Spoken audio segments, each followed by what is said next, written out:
So, tell me about this Eagles AAA membership you're a part of now as an ambassador. What's this about, and how's this benefit Eagles fans? Well, it's fantastic for Eagles fans and all AAA members, right? So get an opportunity to join one of the exclusive clubs, become an Eagles MVP member, right? So I've always been a AAA member, and even I took my membership to the next level. Hold on.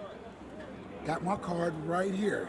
This is one of the cool things about becoming an Eagles MVP member is that you get this cool card, right?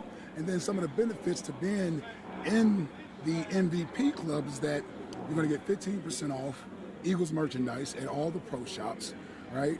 You get the cool card that I mentioned, and you also are placed in drawings that'll give you an opportunity to go to Eagles games and also win sideline passes so that you could be down on the field seeing the players up close and personal. So it's really a cool club to be a part of. It actually takes being an Eagles fan to the next level. We all know that being an Eagles fan is great, but then there is that one exclusive club, the MVP club, that I'm a part of, that I want everybody else to be a part of. So go to AAA.com/Eagles to join up today. If you're already a current member, it's easy to convert over to being an Eagles MVP. Like I said, just go to AAA.com/Eagles and become a member today. It's always great being an Eagles fan. Will it be great being an Eagles fan this year? We don't quite know how this team's going to pan out. Expectations with this team, they think they can do something special. Everyone on the outside, not quite sure. Yeah, you know what? The one strange thing about this year as an Eagles fan, at least for me, is that I don't have any expectations, and I think that's going to almost a good thing. Yeah, I think that's going to make the season more fun, a lot more relaxing and enjoyable, because if you don't place these expectations on this new group, you're going to get a chance to enjoy the season. Now, we obviously know we want them to win every game. We want them to go 17-0 and go to the Super Bowl. But I look at this team as the beginning of a new era. Nick Sirianni here with his coaching staff, Jalen Hurts under center, so many other young players to get excited about. It's almost, take it back to 2016 when Doug was hired as the new coach and Carson was drafted that year. There were no expectations. We just felt like we had a bright future. And that's what I feel about the team right now. I think we're headed in the right direction, and this is just the beginning for us. Do you feel strongly about Jalen Hurts today as you did, let's say, when the Eagles drafted Carson, where, okay, he's going to become the man and start week one? Now, Jalen's going to start week one. He got a little taste of it last year, but do you feel as strongly about this quarterback as you did about their old number 11? Now, here's the ironic thing about the two situations. I know more about Jalen Hurts when he was drafted than I did about Carson Wentz when he was drafted. More, sure. Yes. So watching Jalen at Alabama and Oklahoma, you get a better sense of who the quarterback is. And coming off the quarterback situation prior to Carson being drafted, we were just looking for new hope. And we felt fortunate to get Carson here at that time. So to answer your question, if I'm being honest, I'm not quite there yet, but I'm excited about what's ahead for him. I think there's an opportunity here for him to grab this position as his own, and I think the Eagles fans, including myself, are ready to embrace him and support him and hope that he is the franchise guy. So he's going to get the opportunity to win us all over. The good thing about being an Eagles fan is that we're going to give you that opportunity to win us over. And so I think that's what most of us are excited about this year. It's just watching him play, watching him grow with the other young skill position players around him. You played in the NFL, you know what it takes, and especially from year one to year two. He got a glimpse of it last year. He started 4 games, was in some other games as well. What is the difficulty of taking that leap from year 1 to year 2 now? Well, I actually think it's a benefit in the second year because your head isn't spinning as much. When you're a rookie coming in, you got so many things going through your mind, and you're not necessarily comfortable. And I can only imagine at the quarterback position, it's even harder to make that adjustment. So for the second year for him, especially coming off of COVID last year when you didn't really get to work out with these guys in the offseason, I believe it's going to be so much more beneficial for him. He's gotten a chance to meet the new teammates, the new coaching staff, work out with them all year, his young receivers.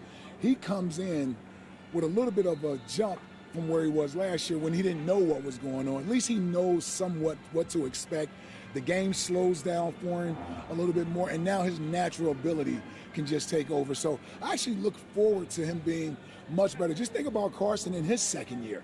I mean, he played at an MVP level in his second year, and that was primarily because everything was a little slower for him in that second year. He could process the information, and I think that's going to be beneficial for Jalen as well this year. He also doesn't have to deal with the fact that, Carson was here last year. Right. That was, and it really could have been an uncomfortable position. I'm sure it was. Both guys handled it well, at least on the outside, but that has to be a difficult situation when you have potentially your replacement sitting here. Yeah. I mean, listen, the quarterback position can be a tricky position to navigate when it comes to, personality. So, it's a lot different than the other positions where you have multiple guys. You got multiple running backs, they rotate. Receivers, they rotate.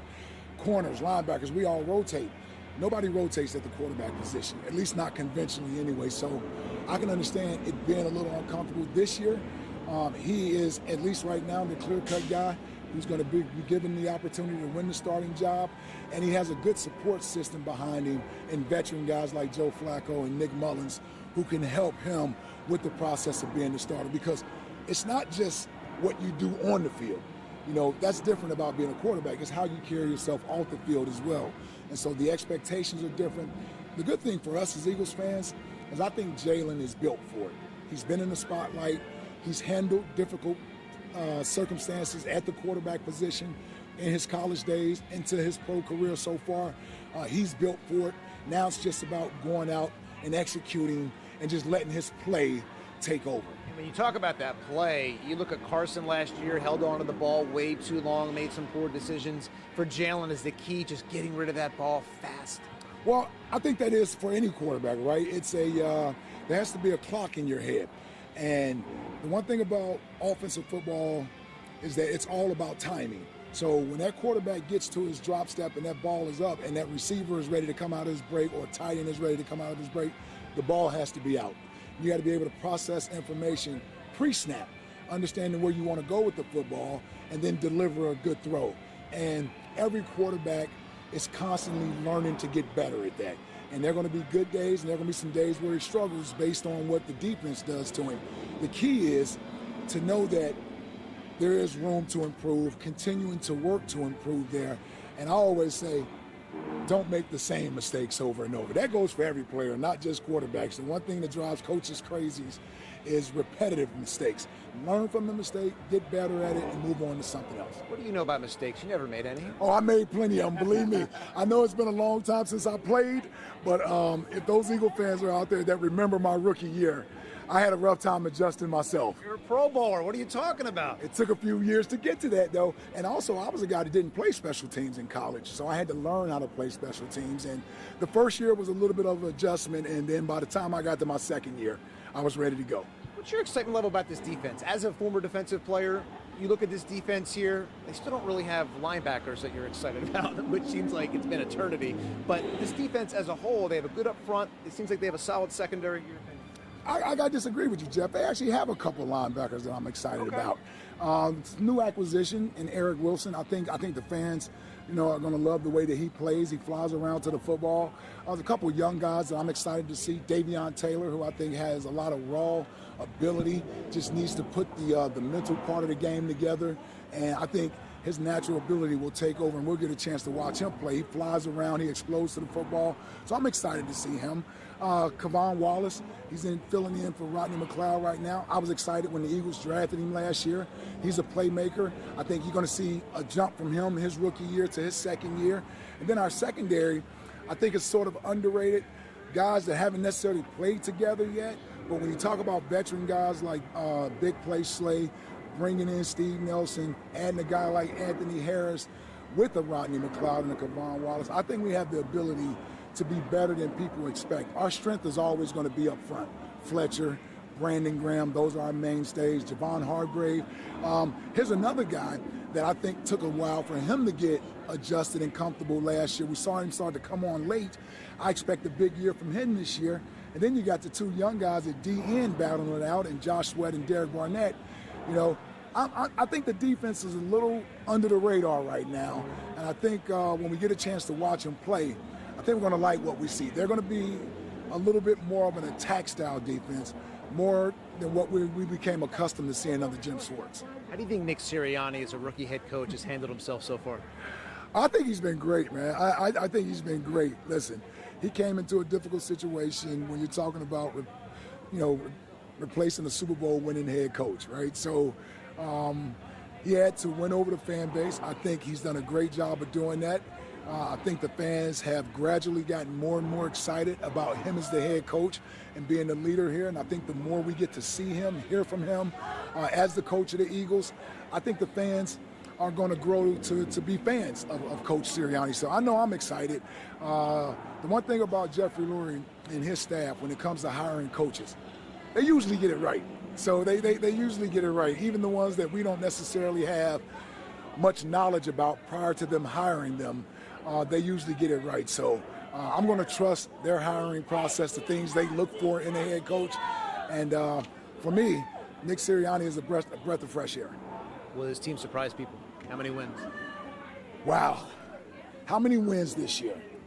Well, we are a month away from the season starting. I will say this. The over-under right now in Vegas is 6.5. Take the over. Okay. Yeah. Take the over. Now, I usually get more excited as I get closer to opening day. So regardless of what I may give you as a win total today, I'm liable to be at 13 by the time we get to the first game. I mean, that's how excited I get. I can't control myself. I wouldn't necessarily put my house up on 13. Don't put your house up for 13. Don't do that. No, don't put your house up for 13. But I'm just saying my excitement level by the time the season gets here, we're going to the Super Bowl. Don't put your house up for sale.